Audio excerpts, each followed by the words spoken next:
Smart saving plan తో మీ ఆత్మీయులకు ఉజ్వలమైన సురక్షితమైన జీవితం అందించండి. టాటా ఏఏతో ఇది సాధ్యం.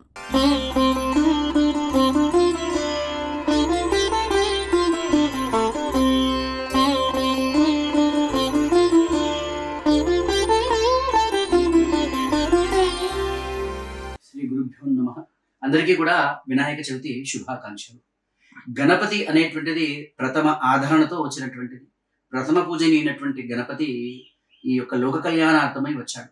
ఆయన ప్రకృతి ఈ పర్యావరణాన్ని కాపాడడానికే గణపతి భూలోకం పైన ఉద్భవించాడు. మరి అటువంటి భూలోకం పైన ఉద్భవించినటువంటి కారణం ఏమిటి అంటే, మనం చూస్తాం మట్టి యొక్క గణపతిని తీసుకొచ్చి నల్ల మట్టితో, అంటే పురాణాలు ఇతిహాసాలు సాంప్రదాయమైనటువంటి సనాతన ధర్మం చెప్తున్నటువంటి విషయం ఒకటే, ఏదైనా కానీ భగవంతుని ముందర హంగు పొంగు ఆర్భాట్లు ఏమీ లేకుండా సహజ సిద్ధమైనటువంటి యొక్క వాటితోనే పూజ చేయమని శాస్త్రం చెప్తుంది.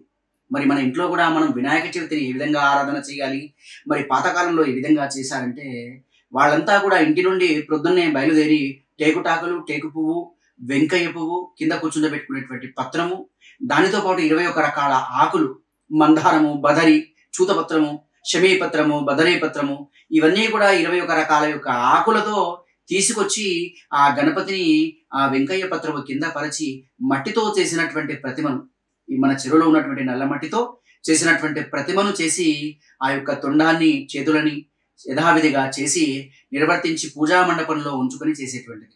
పూజ అంతా కూడా, గృహమంతా కూడా శుద్ధిగా చేసుకొని ఇంట్లో గణపతి వస్తున్నాడనేటువంటి ఒక భావంతో జాజుతో ఆ దానితో పాటుగా తెల్లటి సున్నంతో ఇంటి లోపలి ఆవరణ లోపలికి అడుగులు వేసి గణపతి వస్తున్నాడనే భావనతో పెట్టి చాట, చెంబు, సుత్తె, ఇంట్లో ఉన్నటువంటి పనిముట్లన్నీ కూడా విద్యార్థులు చేస్తున్నటువంటి ఆ యొక్క పలక బల్బాలతో పాటుగా కూడా ఇవన్నీ పెట్టి ప్రాతకాలంలో ఉన్నటువంటి గణపతి యొక్క పూజా కార్యక్రమం నిర్వర్తించేవారు.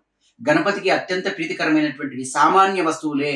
అందులో మొక్కజొన్న కంకి, మనం మక్కబుట్ట అంటాం, దోసకాయ, అట్లాగే ఎలిక్కాయ, కరివింగిన వెలగపండు కరుణీన్ సుమతి అనేటువంటి దాని లోపల ఏనుగు ఈ యొక్క ఎలిక్కాయను మింగేస్తుందట. సర్జన వల్ల కేవలం మాత్రం ఖాళీగా అయ్యే వస్తుందట. అంత మహత్యము ఈ యొక్క ఏనుగు దగ్గర పెట్టినటువంటి ఆ వెలుగపండుది. అంతేకాకుండా ప్రతి ఒక్కరూ కూడా పర్యావరణాన్ని రక్షించే విధంగానే గణపతి దగ్గర పెట్టేటువంటి పూజమైనటువంటి కార్యక్రమాలు.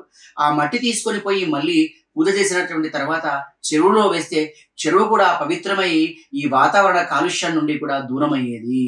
నాటి రాజులంతా కూడా చెరువుల మీదనే ఆధారపడే వాళ్ళు. బోర్ కానీ మిగతాయి కానీ ఏమీ ఉండకపోయేటువంటివి. అందుకే ఈ ఆదరణ ప్రకృతి సిద్ధమైనటువంటిది. కాబట్టి ప్రతి ఇంటా కూడా గణపతిని ఆరాధించండి. ఆయన యొక్క అనుగ్రహంతో పాటు మీరు కూడా శుభంగా ఉండాలని కోరుతూ వినాయక చవితి శుభాకాంక్షలతో పాటు విఘ్న వినాయకుని యొక్క ఆశీస్సులు. శుభం భవతు.